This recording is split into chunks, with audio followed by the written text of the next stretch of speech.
Hi guys, today we'll talk about Hudson of page break numbers on the application of DuckDuckGo. You will go to this application here. In this page, you will click in these three dots. Here we click on settings. Then we click on private search. After that, you will enter to more search settings. Here in this page, you will go to this window of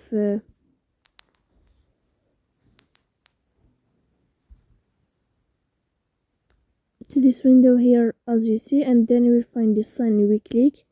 If the sign changed, then you can now Hudson off page break numbers on the application of DuckDuckGo, and you will click here on save and exit as you see. So please don't forget